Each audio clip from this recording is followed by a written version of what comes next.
Okay, so before we begin, just a little bitty me finger wagging at you people. No. Not at everybody, but a few of you yesterday were a little silly. Stop it.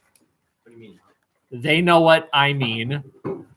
Those people who engaged in the silliness yesterday. I know what I chalked it up to Monday after weekend, after prom, it's spring, you're teenagers, so I will forgive you. Yes, dear. Yeah, I was given that yesterday. It barely works. Yeah. You're annoying these people. Okay. Is everyone here, Steve? I know, I was looking for orange. Today's Do that. sort of I don't know. theme is very much to do with question number, the third option. She's like, you should use orange. And I was looking for orange. As far as the paper where you're kind of looking overall at American history from a certain narrative, and one of the options is America's engagement in the world. Today is almost exclusively evidence that you might use. Keep in mind, however, that since that paper asks you to visit 4 different eras, today's evidence, you're kind of limited. You can only use it if you choose to use Unit 6 era to prove America engagement in world affairs is somehow has a positive impact or negative You impact. need 2 from 2 and you need 1 from. Yeah. Thank you. Yeah. Okay, so I assume all of you have heard of NATO, but just in case, what's NATO? Trade agreement. I'm just about to ask. What? Trade organization. Close. Trade optimization. Treaty. Okay. North Atlantic Treaty Organization. North Atlantic Treaty Organization. It is the blue. You can see that generally this is the North Atlantic. So if your country borders the North Atlantic, you were part of NATO. It also happens to be the areas that the American Army, not exclusively, but generally. It happens to be the areas that the U.S. Army successfully invaded during World War II. Cynics of NATO would argue this was America's way of militarily occupying part of Europe and making an American empire. Remember, during the Cold War, which this is part of, we, the U.S., believed that communism was the worst thing ever. And so we're going to fight it militarily. So, look, United States, Canada, Britain, France, Portugal, Italy, West Germany, et cetera, right? The countries that the U.S. successfully invaded in World War II became part of NATO. Now, did they voluntarily become part of NATO, or were they coerced because of American military occupation? I would argue they were glad to be a part of the American alliance rather than the Soviet alliance, although others would counter that. The red represents the Soviets and their allies, and they formed their own military alliance. Now, does anyone know the name of that? Warsaw Pact, right? Wasn't it nice of the Soviets to? Oh yeah, that's right there. Well, that says Warszawski. No. Warsaw. Oh yeah, there. Wasn't it nice of the Soviets to name the military alliance that they basically controlled after the capital of Poland, as if to suggest Poland's really in charge? Well, of course they weren't. Poland was a satellite. Poland was an occupied nation. You'll notice that West Germany, joins NATO a little bit later. And in response, the Soviets create the Warsaw Pact. Who made up the Warsaw Pact? The nations that the Soviets militarily occupied during and after World War II, plus all the other satellites. So here's our team, here's their team. It's a bipolar world. If you were not with us, that meant you were with the Soviets. If you were not with the Soviets, that meant you were with us. That's rather simplistic, and it will lead to trouble later, because later on in this class, we will study a group. Just a second. We will study a group that the U.S. allied itself with, And because they opposed the Soviets, that meant we thought they were our friends. So we trained them and armed them and financed them. And later on, they attacked us on 9/11. But because the Cold War, they were opposed to communism. At the time, we concluded that meant they were our allies. Question. Is this sign language class? Because if it is, I'm teaching the wrong subject. I have a deaf joke for you.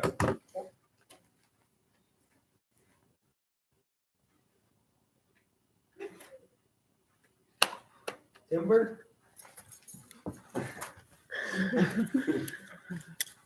Oh, bud.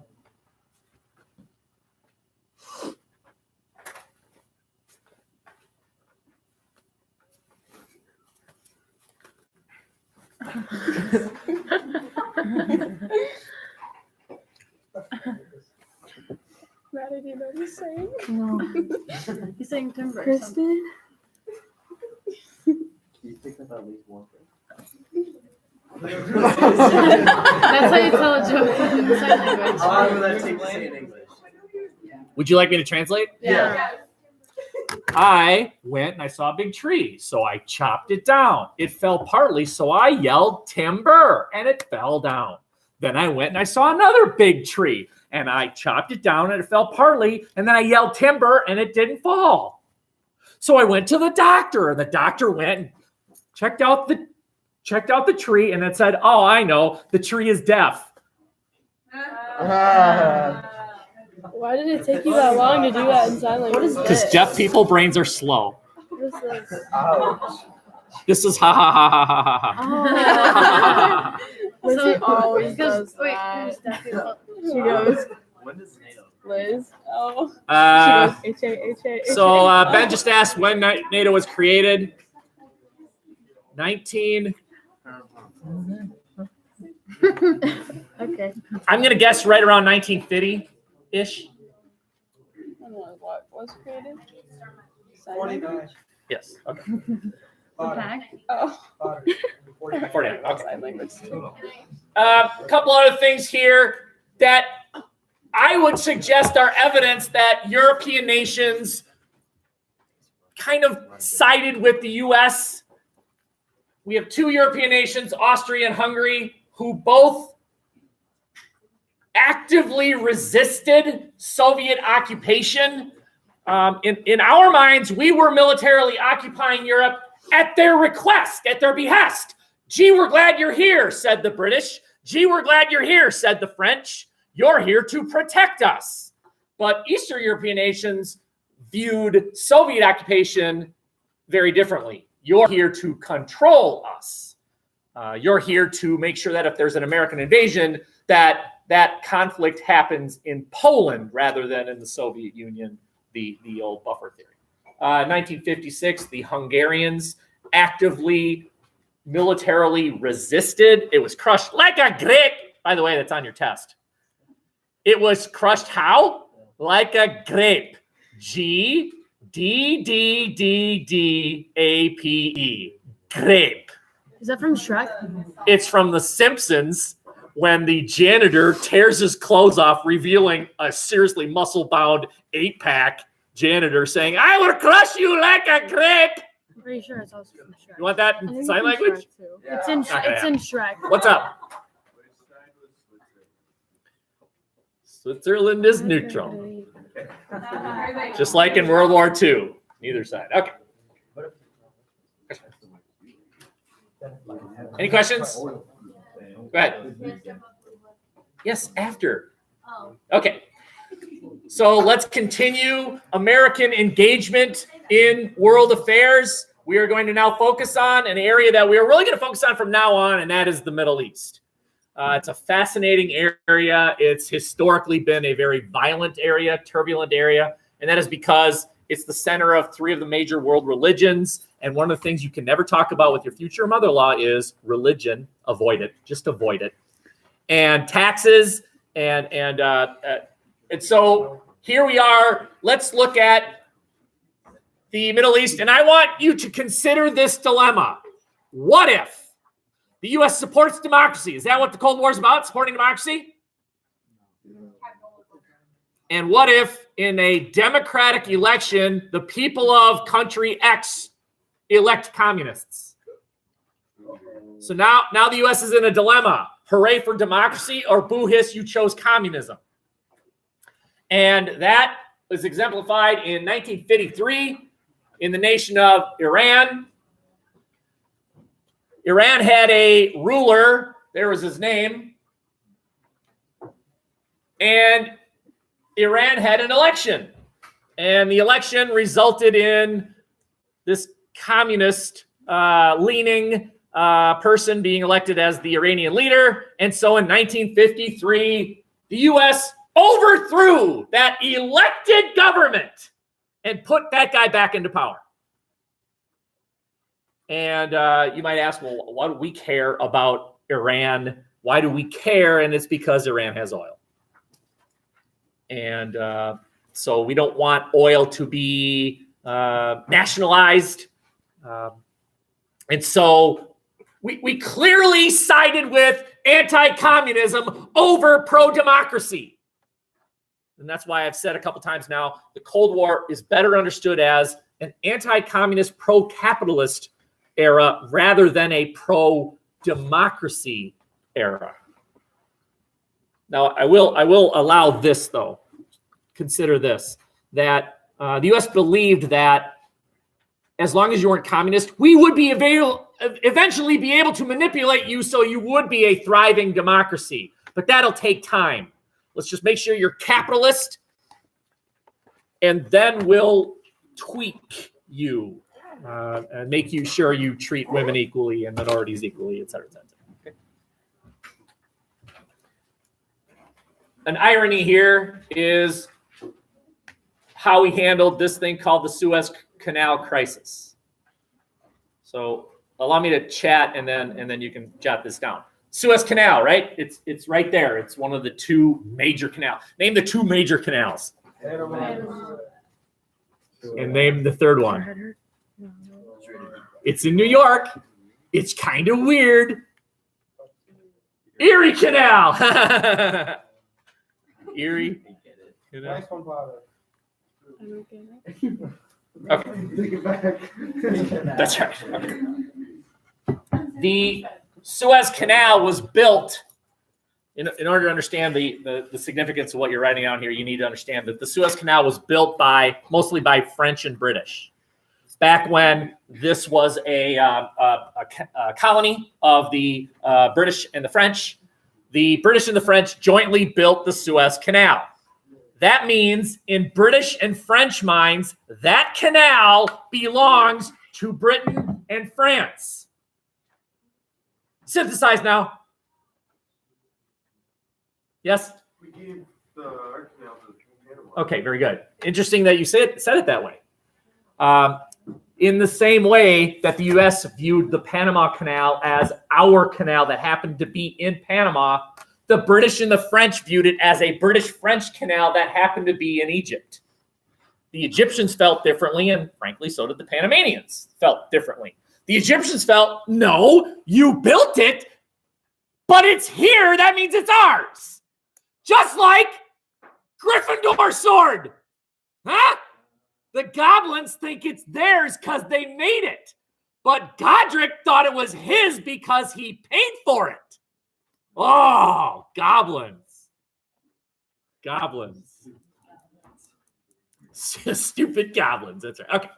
So anyway, this Egyptian leader named Nasser, that's the Egyptian leader, militarily occupied the Suez Canal zone.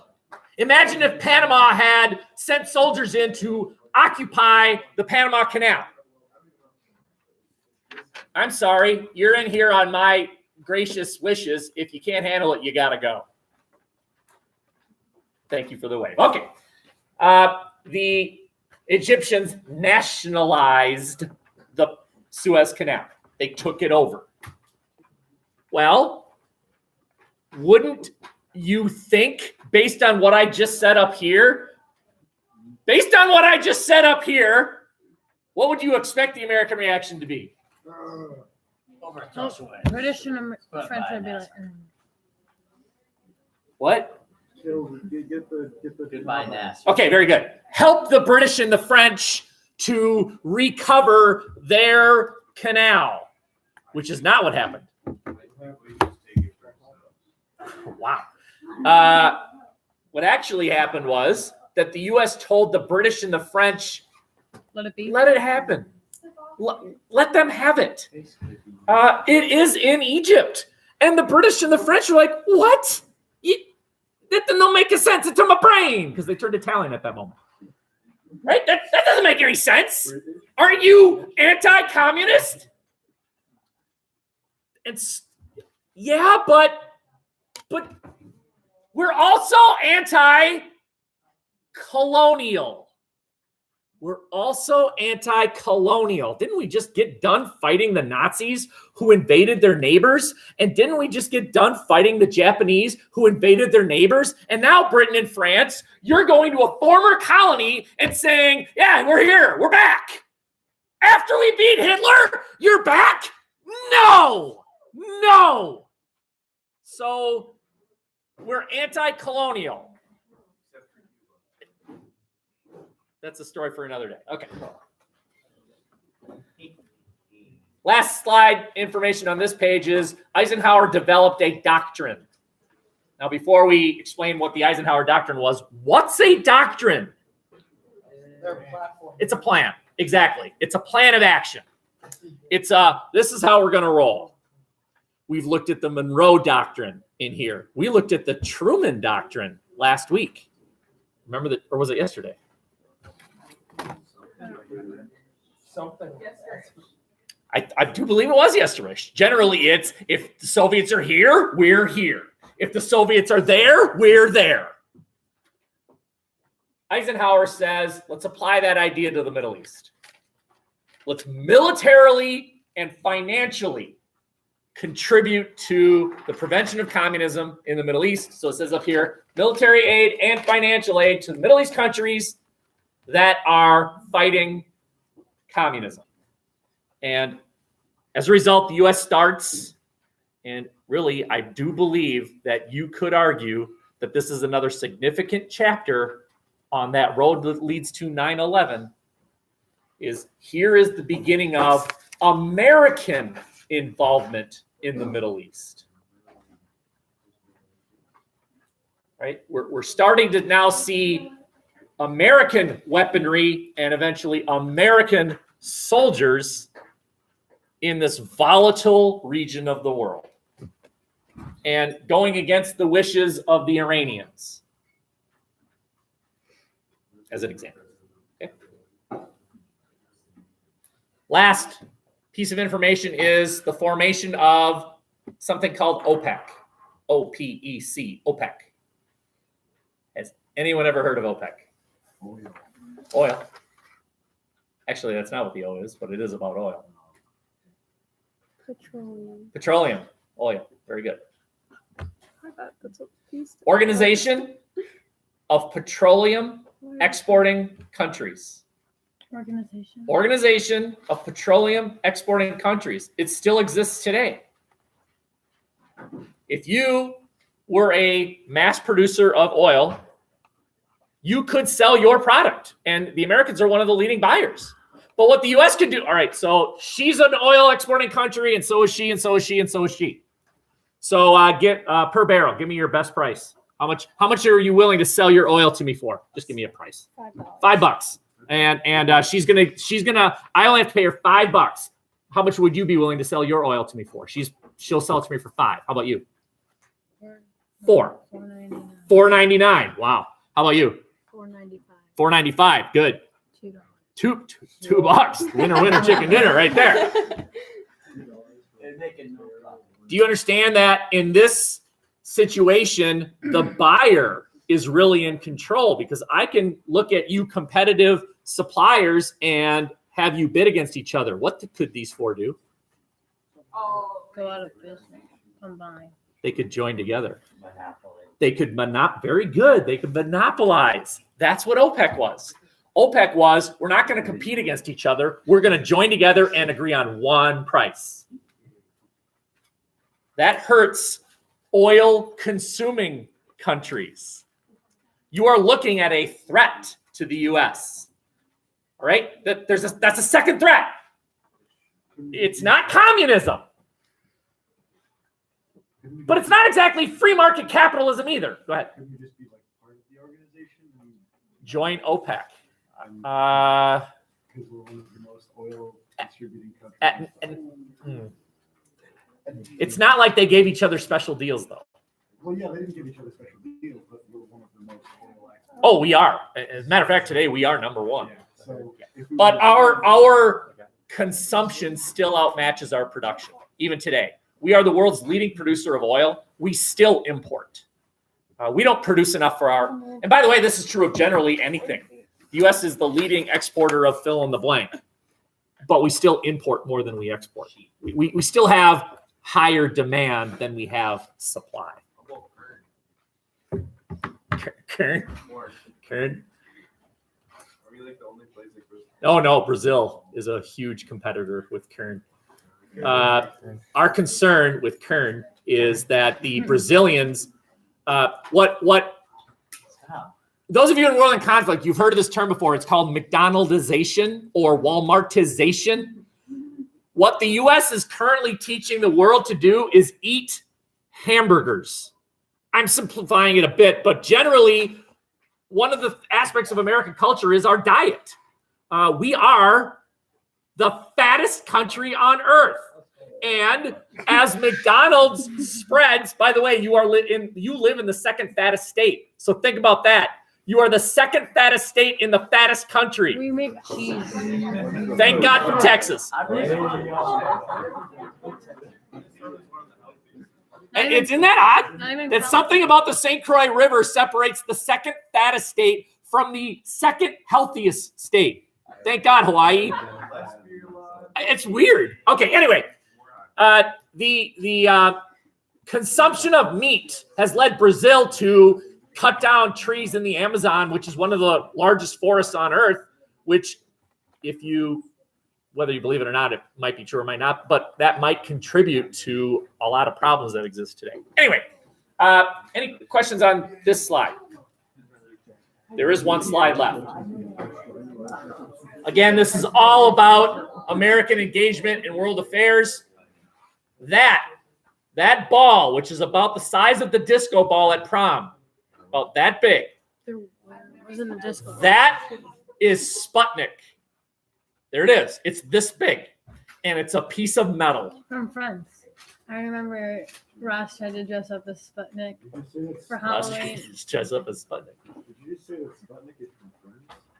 No, Ross just tried to dress up as Sputnik for Halloween. Spud. It was a potato. The belief. Sputnik. Remember when I showed you that chart of nuclear missiles? Spud. Because he was a potato with the antenna on his head. Day one of nuclear missile history was when the U.S. dropped the bomb from an aerial plane. The second phase is to launch missiles. Phase 3 is missiles in space. Missiles in space. Okay? And that's what the U.S. believed when the U.S. learned that the Soviets had successfully launched the world's first artificial satellite, Sputnik. The moon's a satellite, right? That's a natural satellite. Man-made satellite. You're looking at the world's first man-made satellite, followed by the sequel, Sputnik 2. Wow. And so the United States government created this thing called NASA. I will not ever test you on what NASA is because that second word is a mouthful. It's the National Aeronautics. That's not so bad. Yeah, and Space Administration. It's a government space agency. Also, how many of you have taken in this high school a class called math? Any? And a class called science. Thanks, U.S. government, during the Cold War for concluding that if we wanted to compete with the Soviets, we had to educate our students in math and science. Absolutely. STEM is a direct result of the Cold War.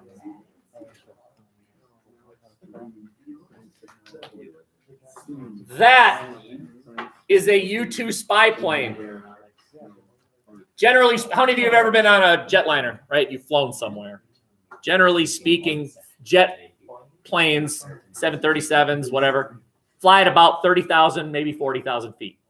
These suckers fly at about 80,000 feet. They fly very high. And what they do is they take pictures of enemy countries, but they're so high in the air that your attempt to shoot them down is probably going to fail. And the U.S. sent these spy planes over enemy countries, including one over the Soviet Union itself. Again, this is pre-satellite. At this time, there were exactly 2 satellites made by man in orbit, Sputnik and Sputnik 2. We had 0. So we still had to rely on planes to take spy pictures of the Soviet Union. And the Soviets shot one down. And by the way, they put the pilot on trial. I mean, it was the trial of the century that year.